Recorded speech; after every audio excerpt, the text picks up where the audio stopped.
How's it going, everybody? Welcome back to TableTakes.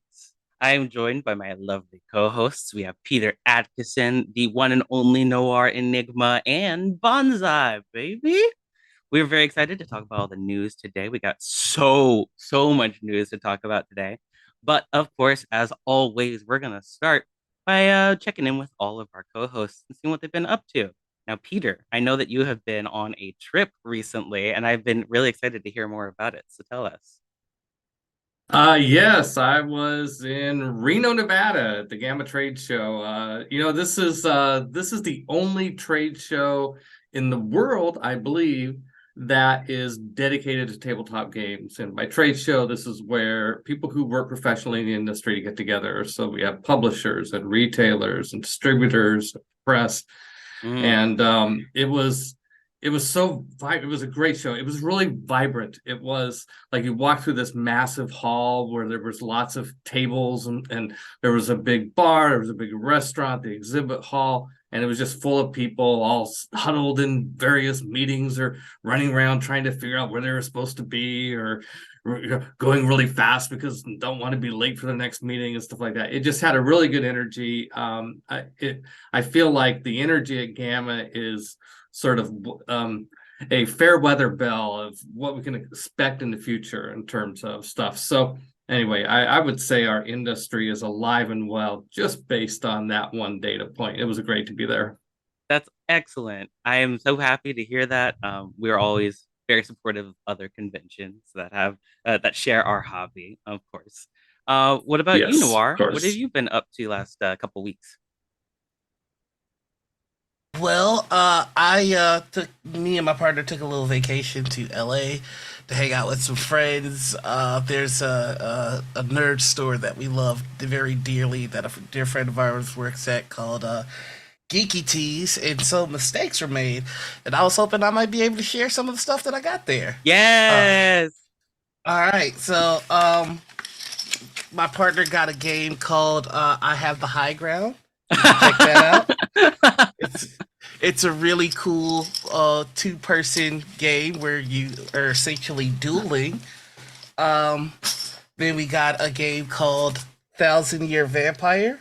Mm. Good game, good game, good game. It's a single-player journaling game where you play a vampire who, I mean, you're very old, so you only have so much that you can remember. So it's a journaling game where you have to, at a certain point, start sacrificing memories to retain new ones. Really fun. Highly recommend it. That sounds awesome. This is a game called Dialect, which is all about languages and how they die, and it comes with a cool card set with it. And The Last Gasp, made by Darrington Press of Critical Role fame. I was lucky enough to get a bunch of exclusive characters. So I have a bunch of like Vox Machina and Mighty Nine characters that we Wow. could play as and duel. Um, really excited about that. And then I went to the LA Ren Fair and got myself a DM screen. Well, I don't have the DM screen yet. It matches my dice tray that I got from Dragonburn. Highly Wow. recommend it. And the dice tray I got is from Talon and Claw, and you'll recognize them because we've mentioned a few of their Kickstarters. In fact, when I went to their booth, they recognized me from this show, and we're very excited to talk about it. So, highly recommend Talon and Claw for all of your tabletop accessory needs.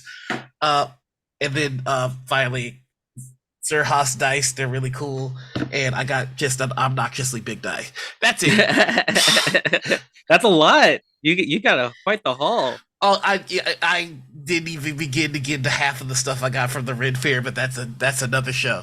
So Okay. Okay. Well, please. I have been dying to learn more about the Last Gasp. So if you can just give us a recommendation when you're done playing it, I would be very much in your debt. Thank you so much. absolutely.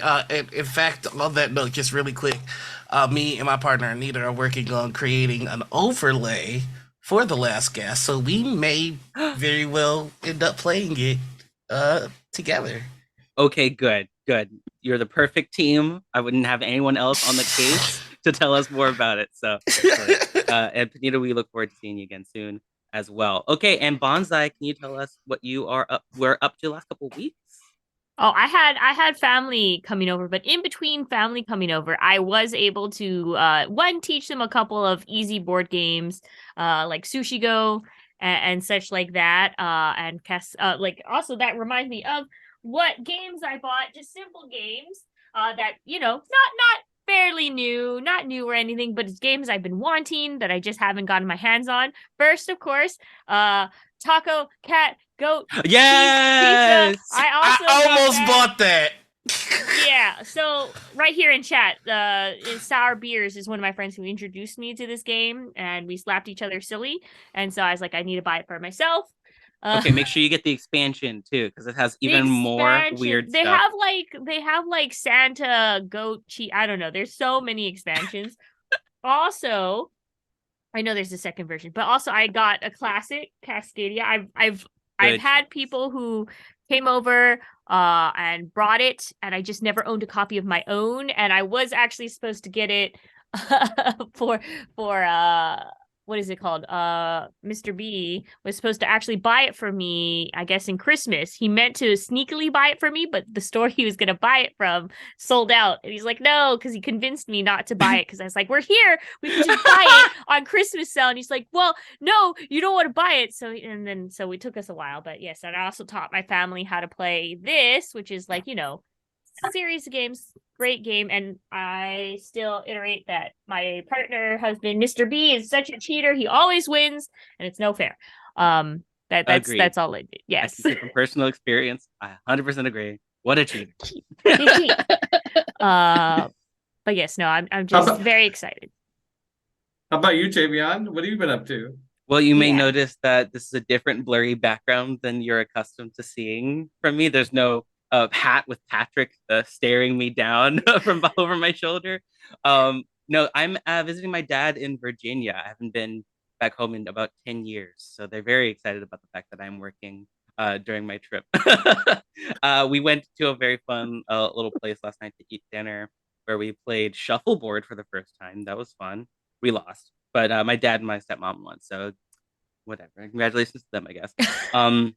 Had a little bit of a delayed Christmas gift giving thing that was pretty fun. I got a smart watch. I love watches, so my dad got me that. It was really fun. But I'm here in my dad's man cave with all of his video gamey stuff, and there's actually a Pac-Man slash Galaga and Dig Dug arcade cabinet over here that I've been like spending all my free time playing through. So I've been really enjoying that. So I'm having a good time. So that's what I'm up to. But why don't we check in with the board game industry and see what they've been up to? Exactly. Yeah, we have a lot of news to get to, folks. So let's just roll into these headlines. Our first one today is a bit of an announcement, a little bit of a teaser coming up right after the stream for TableTakes today. We have TableTakes game night, and we're going to be playing Roll for Shoes. I will be your lovely game master, and we will have lots of your favorite returning players to be rolling dice. Roll for Shoes is a very silly game where basically you can do almost anything and turn it into a stat roll where you get to roll increasingly more and more dice as the game goes on. So if you're a dice goblin like me and many of the other people sitting in this panel, then you'll be very excited as we will be to play through the adventure. So stay tuned for that. It's coming up in just an hour and a half. It's right after this stream, so don't go anywhere once we're done with the headlines and all the news today. But speaking of headlines, let's just roll right into our next one. And Noir has some exciting Wizards of the Coast news, some drama. Oh boy, are you ready to get into it? All right. Well, Wizards of the Coast hits an exciting new low. It's the name of the article. Thank you very much, Charlie Hall of Polygon. Seriously. Magic publishers sent Pinkerton agents to a YouTuber's house to retrieve leaked cards.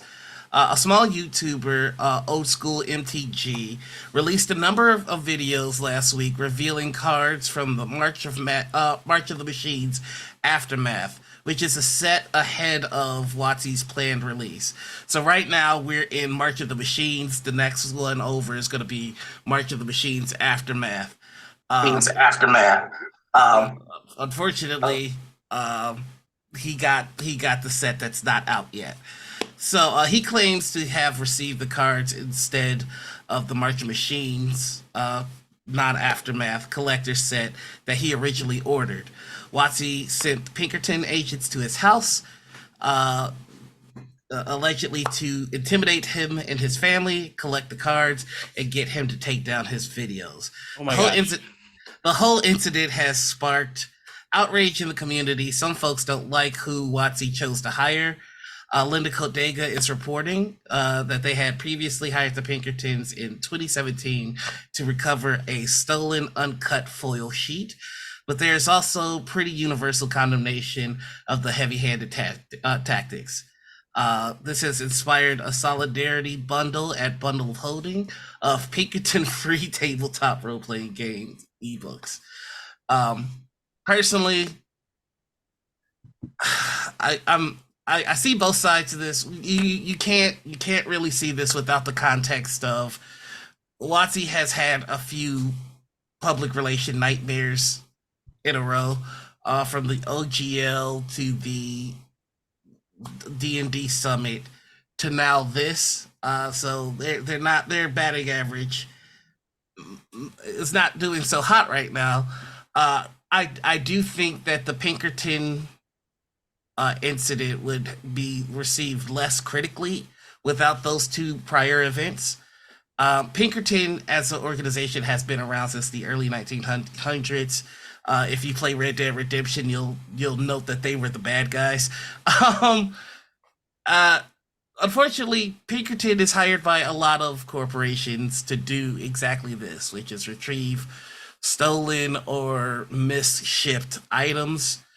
I know that just in terms of some companies that, looking into this and having conversations, it turns out Marvel uses them a lot with their inventory. I think this would have been digested a lot better had WotC made more of a attempt to reach Old School MTG before sending Pinkertons to their home, but that's just my opinion. Honestly, though, if I could just state something here on this platform, I think that just yelling at each other about this is not going to help anyone. If you have a problem with how WotC does things, attacking fellow content creators and fellow fans is not the way to make that known. Do you see this as like an attack?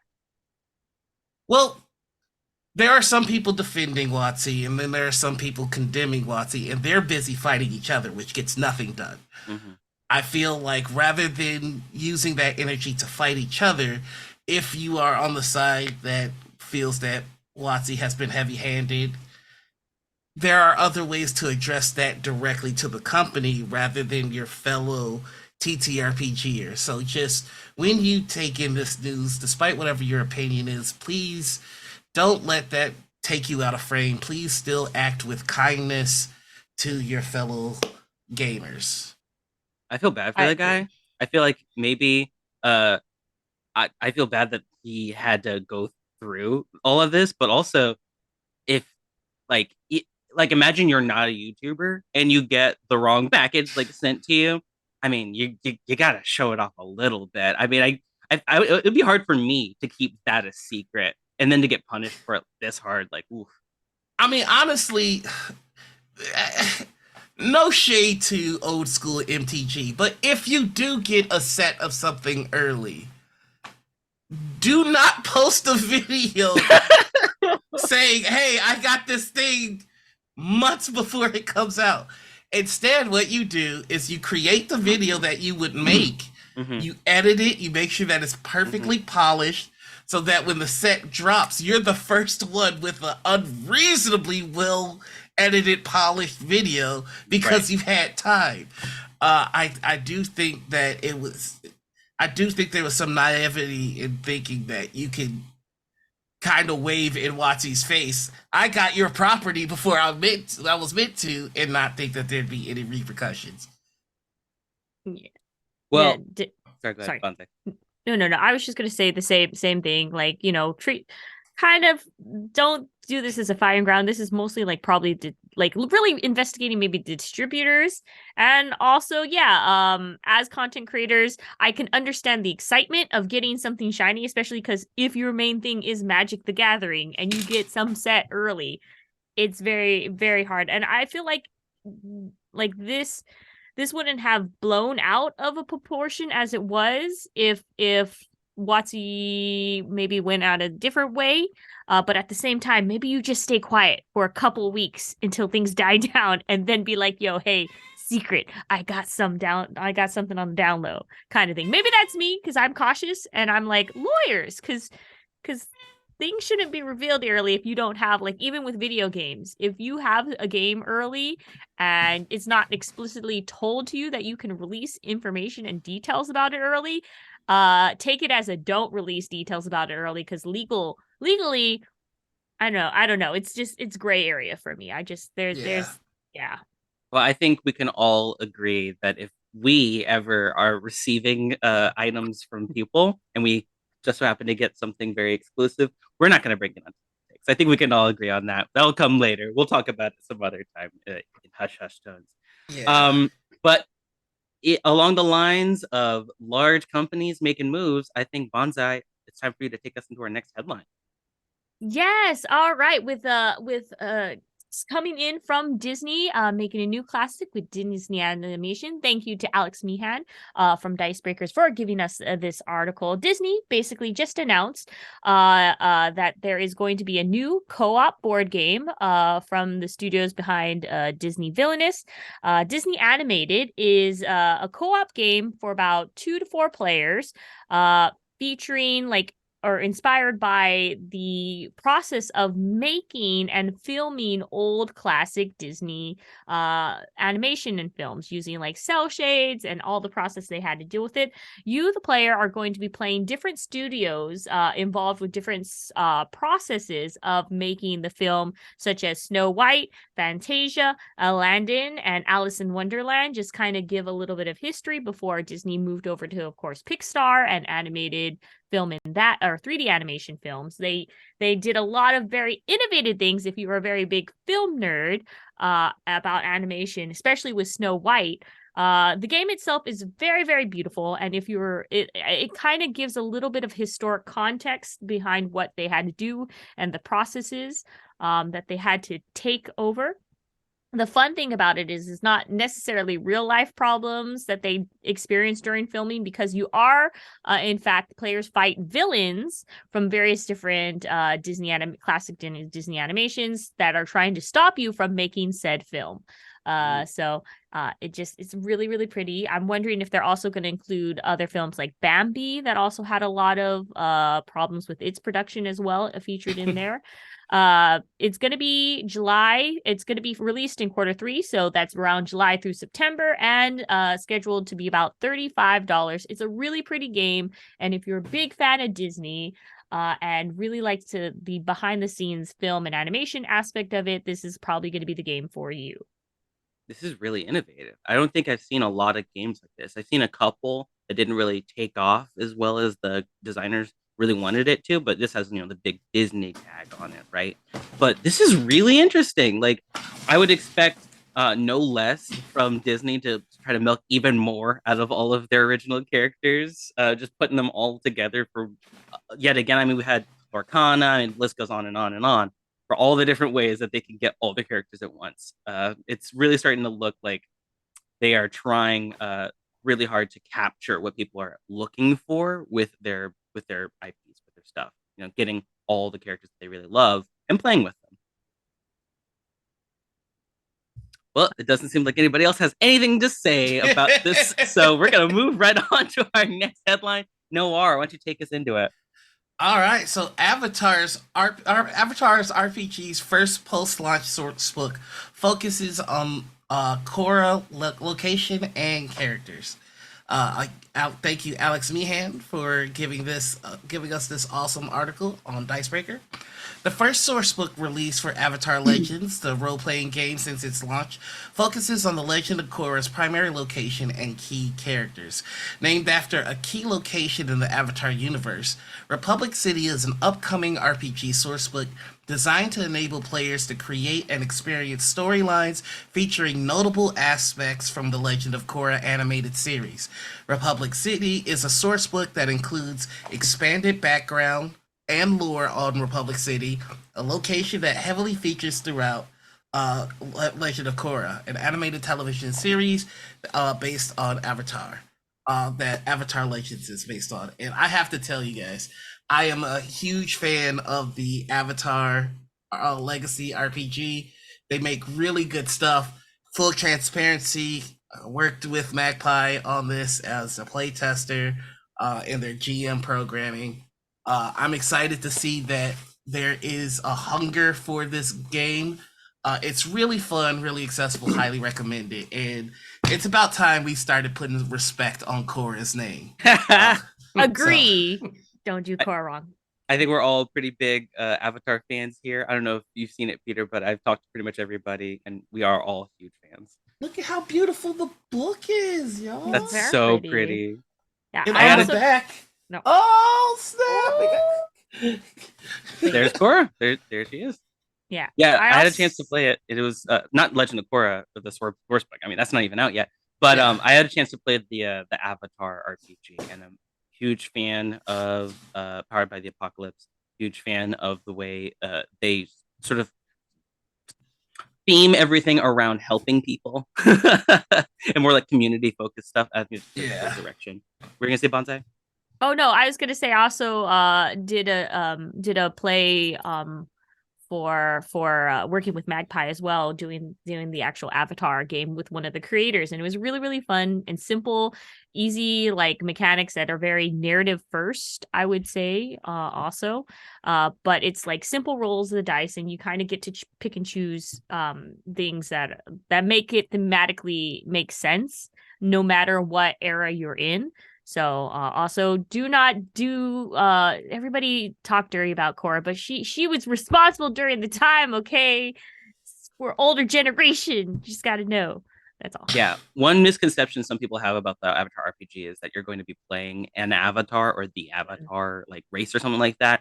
You're not going to be playing Korra in the Legend of Korra source book. You're going to be maybe I don't know if she's going to make an appearance or she's like doing this and that in the background, but I do know that you're just playing in the locations and you're playing in adventures and stories based off of those adventures that we've already seen. So you're really creating your own stuff. Yeah, just really quickly, the way the game works is that it's all broken down into eras. So there's the Kyoshi era, there's the 100-Year War where there is no avatar for 100 years. There's the Aang era, there's the Korra era. The game is not meant for you to play the avatar. You can, because it's a RPG, it's a TTRPG, and anything you want to have happen, you can make happen. But it's not designed that way. Well, I hope we get a chance to take a look at the Avatar RPG at some point for TableTakes game night, because I think that would be a really successful session for all of us. We're all big fans. So, speaking of cartoons that we're all big fans of, Bonsai, won't you lead us into our next headline? Hey, do you have the drive to go back into your Saturday morning cartoons? Well, guess what? Thank you to Jeffrey Dome Sanchez for giving this article to us. Renegade Game Studios unveiled the Field Guide to Action Adventure, a crossover source book, and for the Essence 2020 RPG system for release in August 2023. This is going to be basically Transformers, G.I. Joe, Power Rangers, crossover source book. All of them should be integrated very well, so you can have a G.I. Joe punch Transformers in the face while Power Rangers are zooming in the background. If you ever wanted that combo of things, is just very epic setting. So there isn't really much about what the playbook is going to be looking like. They're just announcing it right now. And as we get more details, we'll go ahead and share it with you. But I do like the idea that we're starting to get like campaign settings for all these old classic cartoons that you had, if you ever wanted to make believe that you're working with Optimus Prime and such, that is going to be out there. So just look out for that. Thank you to Renegade Studios for unveiling our childhood memories. This sounds hilarious. I already have so many different ideas for what could happen. I was literally talking to my dad about how much my family still watches the Transformers movies. So there's definitely people out there who are gonna love seeing all of these different characters come together.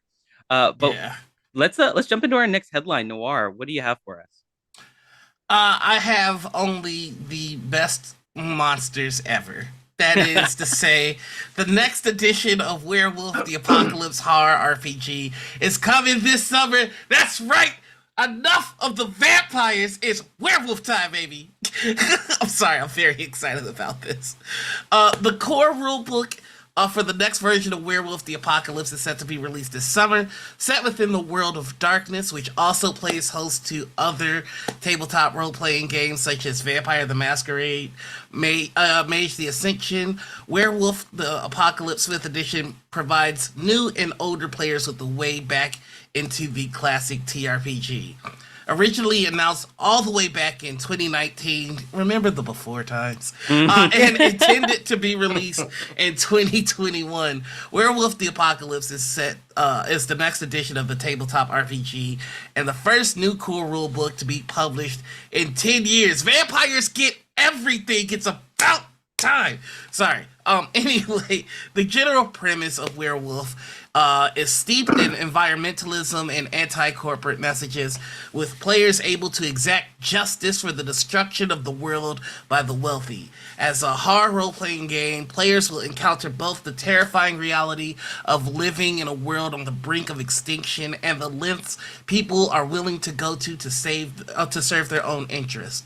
Based on the 5e version of the storyteller gameplay system used to create the original edition, Werewolf the Apocalypse 5e will enable players to create a Goru by choosing from 11 different tribes, each one featuring their own unique elements and potential for storytelling, and implementing the core attributes of power, finesse, resilience, mental, physical, and social.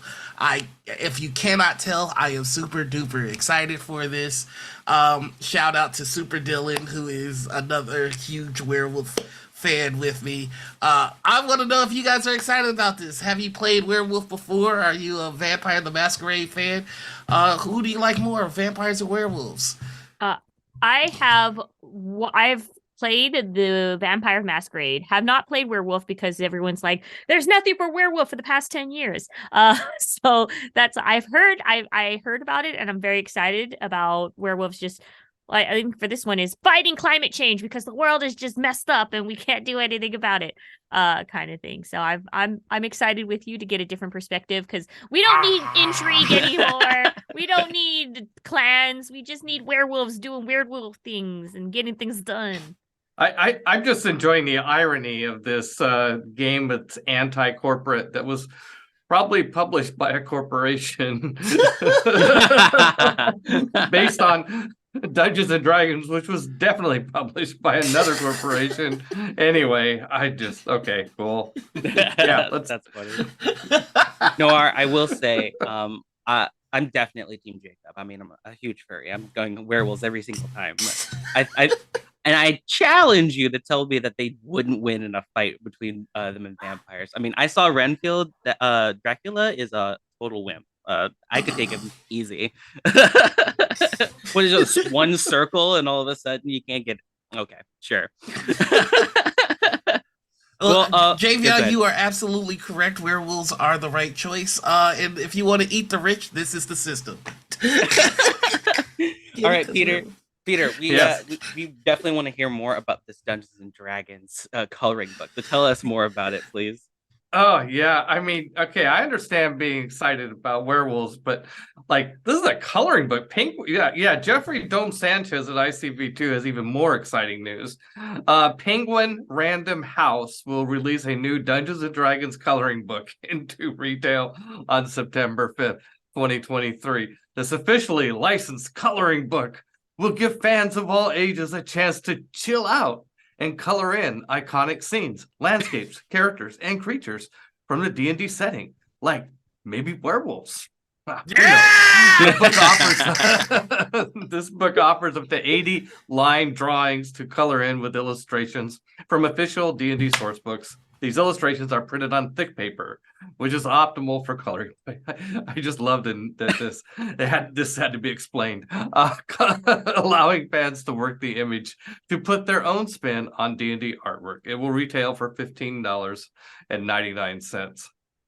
But wait, that's not all. We also have the Geek Showbiz Roundup from Jeffrey Dome Sanchez at ICV2. So, yeah, let's talk a little bit about what's happening in the world of movies. So, hopefully everybody by now has seen the Dungeons and Dragons movie, but apparently not everybody has. The Honor Among Thieves opened stronger than tracking had indicated. That's good news.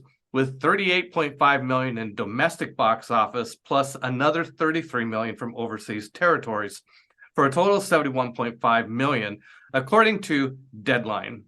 The film costs $150 million to make, not including marketing, so still has a way to go to break even. But there's plenty of upside, according to the report, with many students who were off for spring break this last week and high grades from people who saw the movie, like me. I gave it very high grades, indicating good word of mouth. Marvel has released a new trailer for Secret Invasion, which launches on Disney Plus on June 21st.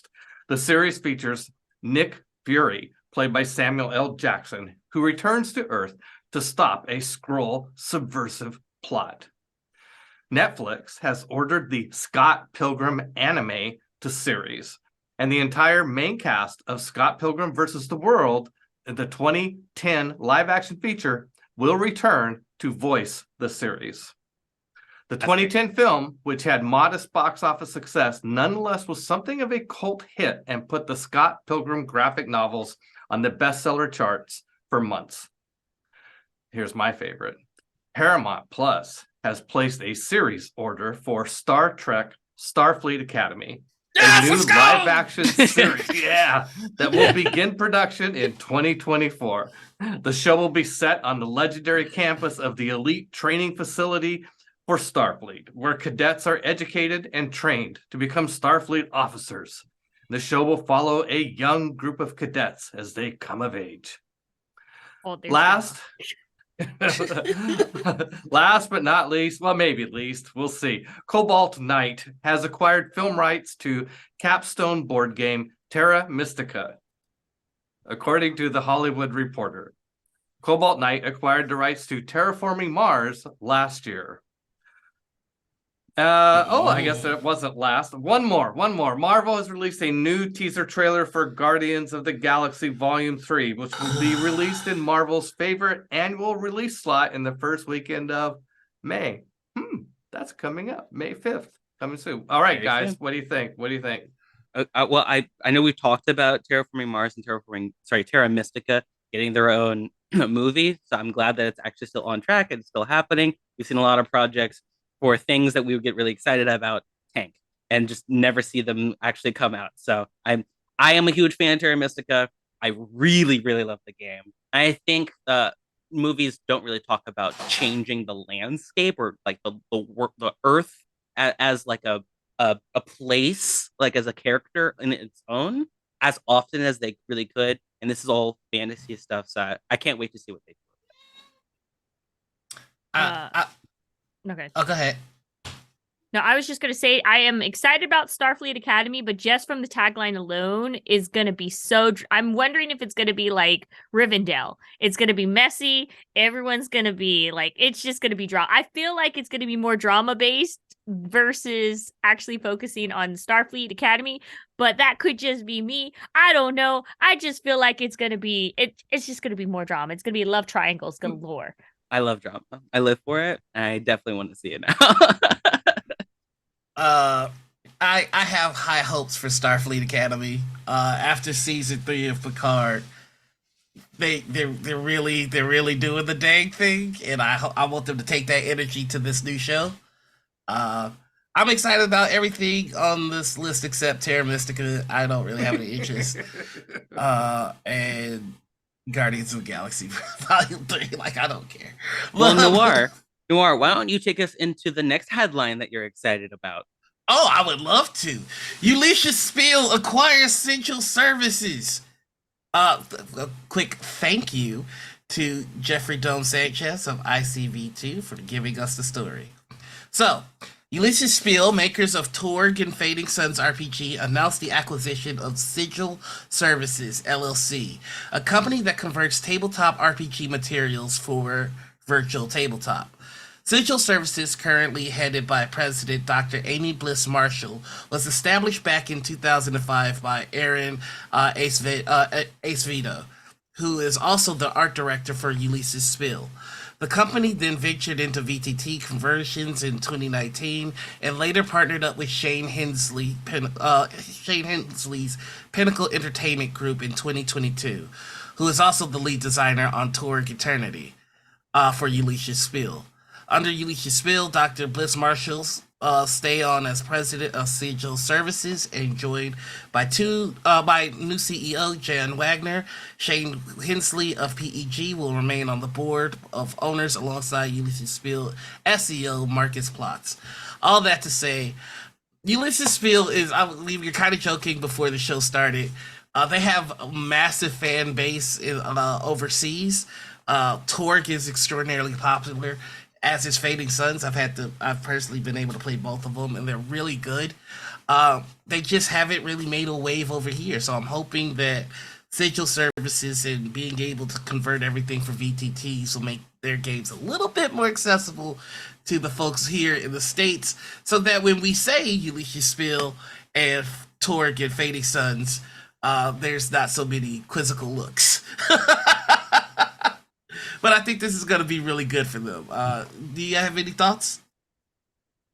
No, I just thought it's a shame that here in the US, if it's not in English, we're like, never mind, we don't care about it. We need to branch out a little bit, because there's not only a lot of exciting different publishers in the US, but also in Korea and Japan as well, where D&D is not necessarily that big, but Cthulhu is. So just there's a lot of things that we need to broaden our horizon, US. Let's get it. Yeah, that's all. Well, thank you very much. We are always happy to see big moves getting made out in the industry, which actually is going to bring us to our next headline here. We have so much news to cover, y'all. So it looks like Paizo has announced a remaster of Pathfinder 2nd Edition. Woo! This is very, very exciting. There's so much news to cover here. So what it's looking like is that the core and bestiary books, as well as all of the player books and the Game Master Guide, all of that is getting a remaster.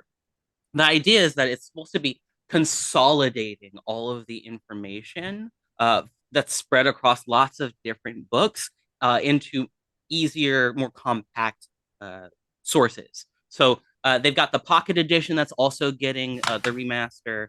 All of the books they're going to be remastering, and all of the print runs will run out for the current books, and then the new books are going to take over and they're going to start printing those. However, that doesn't mean you have to throw out all of your Pathfinder 2nd Edition books. I mean, you can throw away the 1st edition books. I wouldn't recommend it, but Pathfinder's remaster is really not changing too much of the rules. It's really just all about transitioning the game away from the OGL. That's as the article from the Paizo website says, that's caused so much controversy this year. I'm sure we're all very well aware of that, and moving it much closer to the Orc license, the Open RPG Creative, which is currently being finalized with hundreds of different independent RPG publishers. So that's why they're doing a remaster, basically. They want everything to look and feel like Orc, the Orc license, rather. So there's some modifications to the system, such as, get this, the removal of alignment. Can you believe it? They're doing it. They're going straight Good riddance. for it. Yeah. Bad. No, it's good. Alignment's good. Peter, we are definitely going to have to have a discussion about alignment and see. And I want to pick your brain Sure. about it. Let's But do it. Let's do but it anytime. other changes for the remaster edition are a lot of the creature spells and magic items that are very exclusive to OGL. You know, the ones I'm talking about are gonna get removed and replaced with new and exciting creatures. So there's a lot of stuff that is going to change. There's a lot of stuff to read through. If you want to check out the FAQ that's in the Twitch chat, I highly recommend you do so if you're a big Pathfinder fan. I know a lot of us here are. And it's also important to note that all the books that are going forward are going to change. So if anybody has any subscriptions to the Pathfinder Society books or content, just keep an eye out for PaizoCon that's going to be happening here in Washington. Well, not here. I'm not in Washington, but in Washington State on May 26th. There's going to be a lot more information to come. So keep your eyes peeled. Woo! All right. Well, I think with that, we're going to jump right into the next headline with Peter. Okay, well, this story is brought to us by Chase Carter at Dicebreaker, and I will add, this story was also the talk of the show at the Gamma Trade show. The tabletop RPG Into the Motherlands will now be distributed by Green Ronin Publishing after the former publisher, Andrews McMeel, exited the tabletop space. A press release from April 21st clarified that the team behind the science fiction RPG will retain creative control and ownership of all intellectual property. Originally announced in 2020 as a joint actual play stream and new tabletop RPG system, Into the Motherland sprang from the combined efforts of several prominent people of color actors and artists in the tabletop game community, most notably Tanya DePass and B. Dave Walters, who spearheaded the project. Walters said, "We are ecstatic to work with Green Ronin, a legendary publisher, to bring the game to backers, players, and storytellers." Into the Motherland's first actual play season premiered in late 2020, introducing viewers to a Afro-futurist science fiction universe and a people attempting to create a new home on an alien planet. A second season followed in 2021, along with a Kickstarter campaign meant to crowdfund a publicly available RPG rulebook detailing the system behind the actual play series. The team managed to raise over $360,000 and later teamed with publisher Andrews McMeel to handle distribution for both Kickstarter backers and retail sales afterwards. Andrews McMeel historically existed in the book and toy publishing sphere, but attempted a foray into the tabletop RPG space when it picked up Zweihander RPG and its lead designer, Daniel D. Fox. That venture reached an unceremonious end earlier this year when Fox announced his departure from Andrews McMeel. DePass confirmed via Twitter that the publisher had terminated its contract with Into the Motherlands team early as part of shuttering its tabletop RPG division. Andrews McMeel made no public statement beyond closing its RPG-focused Twitter account. But hey, now they're with Green Ronin. So this was very, people were very excited about this at Gamma, and I saw Chris Pramis and Nicole Lindrus who confirmed all this. And Green Ronin's the same company that did the Expanse series and did such an incredible job with it, and they've done all sorts of stuff throughout the years. So it's great to see this important property get a good home. Yeah, we've seen a lot of different things going into the Motherlands. We've had them on the show. We've talked to them. We've shouted out their crowdfunding campaign so many times. We are really, really excited for them and really happy for them as well. I really wanted to try it just because I think it's one of the first things I think of when I say to myself, like, okay, what RPGs are there out there that have, like, I would say a comfortable or like a noble amount of representation, that are like run and like owned by people of color. And yeah, Into the Motherlands is always the first one I think of. I'm so happy for them. And I'm really, really excited to see that they are going to take off. Things are really, really gonna like lift off for them after this announcement. So great work to them. Great work and congratulations. All right, well, folks, that is gonna do it for our headlines today. I hope you still have your information caps on because we are gonna jump right into the bundles led by me. I'm gonna Woo! do the bundles. I'm gonna be the bundle boss today. So, folks, you know how much I love tiny dungeons. That's why I am excited to bring you Bundle of Holding Bundle of the Week. It's the Tiny Dungeons Mega Bundle. Oh, sorry, hold on. Tiny Dungeons Mega Bundle. Ooh, fancy. There we go. That's much better.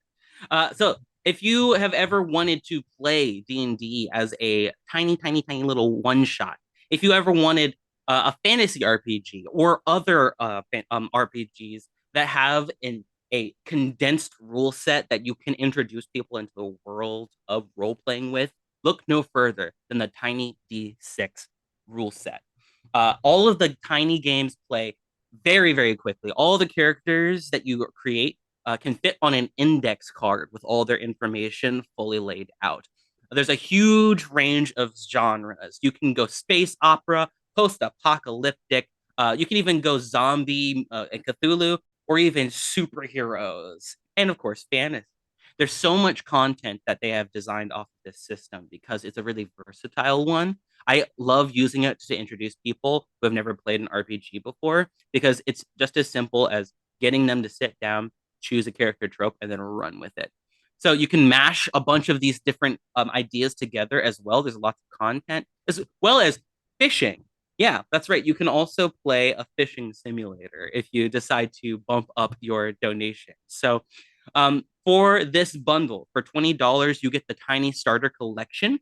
You get Tiny Dungeon Second Edition Core Rulebook, which is the flagship for the Tiny D6 system. It's Tiny Dungeon, so it's all fantasy related. Plus, you also get the Bestiary deck, Treasure deck, and GM screen. So you have all the content you need to run a campaign of Tiny Dungeon as long or short as you want it to be. But you also get Tiny Wastelands and all of the expansions for that. Tiny Frontiers, which is more of the spacefaring Tiny Dungeon stuff. Tiny Pirates, Tiny Gunslingers, and a Tiny Living Dead. But if you bump up your payment up to the threshold price, $38.68, you level up. And you also get the Tiny Bonus Collection, which has advanced Tiny Dungeons and Dragons, or rather, advanced Tiny Dungeons, excuse me. Tiny Taverns, which is just you all are still playing Tiny Dungeon, but you own a tavern, as well as the Tiny Taverns a la carte expansion and the extremely necessary fishing mini game add-on, which is actually called the extremely necessary fishing mini game. You also get Mecha and Monsters Evolved, which uses the system Tiny Cthulhu, Tiny Supers, and its recent Gallantverse campaign guide, so you can play in a universe of connected tiny superheroes, as well as tiny spies. So there's so much content here. It's plenty of value. It's like a $117 plus 94, whatever the math ends up being, of content, all for $40. Highly recommend it. And it also goes to a good cause because 10% of your payment goes to direct relief, which we love talking about here. They send protective gear and critical care medications to health workers, not just here in the US and Canada, but all around the world. So definitely check out bundleofholding.com. Check out the link in the Twitch chat and get yourself a lot of content to play with your friends DRM free. Woo! Well, that is going to do it for our first two segments, but now it's time for dun dun Crowd Funder Court, hosted by the lovely Peter Adkison, who's going to take us into our court and is going to preside over all of our crowdfunding campaigns that we've brought for you today. All right. Well, crowdfunding court is in session. Do we have anybody with a case to make today? I will go. I You can volunteer approach. as tribute. All right, let's do this. So, I'm gonna start my pitch off by asking you: Do you have a memory of a tabletop game where like you did something awesome, right? Like you're fighting a dragon. Well, my question to you is, what was the weather like? You probably don't know because most of us forget it when we're playing these games. You know, you saved the kingdom. Was it raining or was it snowing? We never know. Well, I've got a way to fix that for you with weather dice for D&D 5e. You get to roll weather conditions in D&D 5e without looking up the rules. One roll, no charts. All right. The DMG provides rules for rolling weather in D&D 5th edition. Every day we roll to see what the weather will bring, and we still have to look it up every time. Most of us didn't even know that there are rules for weather in the game. Yes, there. Bonsai is showing that some of us are already on this wave before we understood about this Kickstarter. I was not one of them. So right now you've got the chance to get a set of 5 dice. That's 3 d20s plus 2 d4s. And you just roll the dice once every day, like a hag with bones, to tell your party what the weather's gonna be. It's lightning fast. It doesn't require any memorization. Basically, this is just another way to add more detail to your storytelling, more life into your world, and more shenanigans for your party. Just imagine what your favorite murder hobos can do with the concealment of snow and fog. If you're interested in this, I got good news for you. There are 4 days left. They already have 512 backers. They started with a pledge goal of 3,000. Right now, they're at $15,287, but they could use some of your dollars. So if you want to add a little bit more life to your game, get these dice. That's my pitch. So this is for people who don't have the weather charts immediately handy. Yeah. You know, I don't know about you, but when I'm starting a session, I never think I should check the weather. But now, really? Now I will. Probably forget, but I will. Yeah. I will endeavor to try. Yeah, if you can't find the weather charts, then you can go see if you can find your weather dice. Got it. That sounds great. I mean, actually, this sounds like a lot of fun. Okay, you've survived another presentation in the crowdfunding court. Yes, excellent job. Yes, you got to keep your head. All right, who else dares approach the bench? I have a case to make. Okay, Mr. Javion, you may approach. Perhaps you are like me, a dungeon master or a game master, and perhaps you don't have time to develop and build a dungeon for your party every single time you want to run a dungeon. Well, guess what? Your favorite mini dungeon tome is getting a 2nd edition. That's right. It's a sequel to the critically acclaimed, world-renowned, and popular mini dungeon tome. It's the 2nd one. You get over 100 short adventures and one-shots for D&D 5th edition. And if it's anything like the first one, hopefully they will have a Pathfinder compatible edition coming out later as well. But for now, it's just D&D.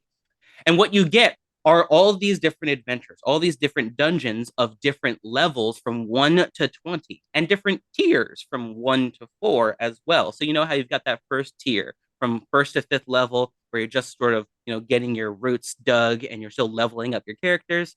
And then you got the 2nd tier where everybody's starting to get a little bit more involved, and all the way up to the 4th tier where you're literally just like level 15 through 20, and you could, slay dragons in your sleep or something like that. Well, they've got adventures for players and characters of all walks of life.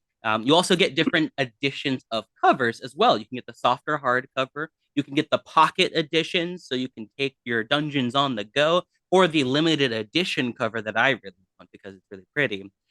So that all day long, when you're staring at your bookshelf looking for your mini dungeon tome, you could grab something because you were unprepared like I was for a D&D campaign. You just need a dungeon to run.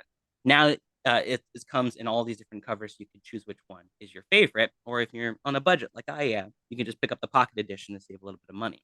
Or you could just get the PDF, but if you are picking up a hardcover or softcover, whatever edition of a physical copy of the book, you get the PDF with it as well.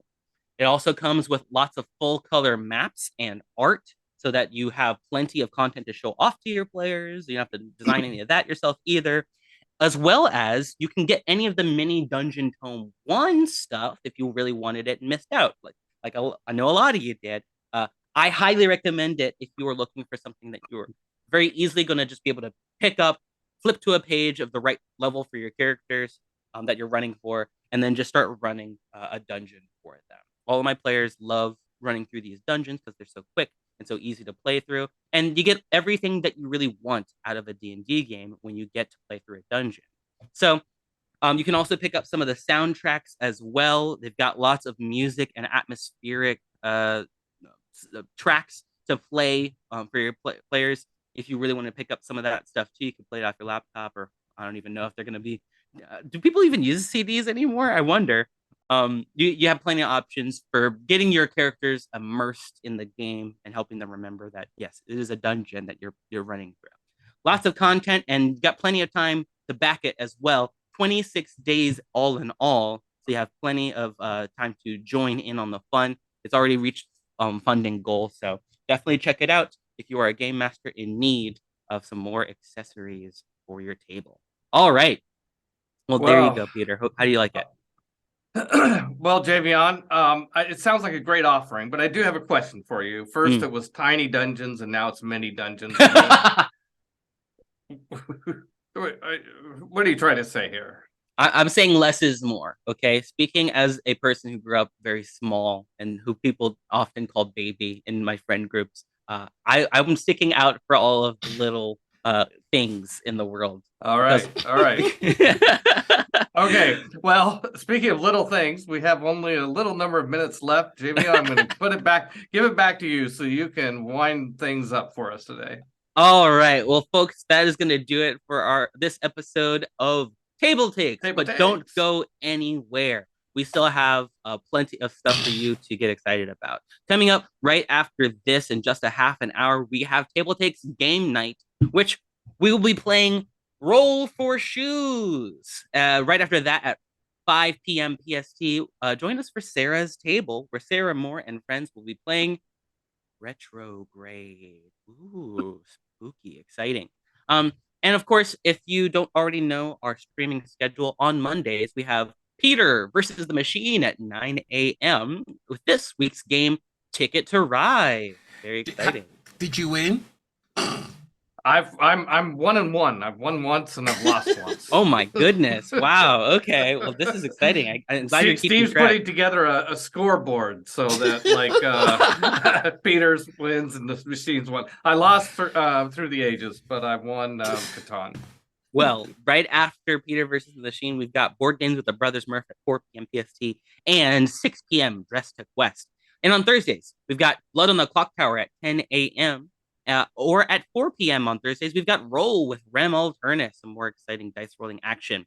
Or you could just join us back here on Fridays for more TableTakes Game Night and Sarah's Table. So thank you to all of our lovely viewers. We had so many of you in chat speaking with us today, making fun of us, keeping us on track. We appreciate you.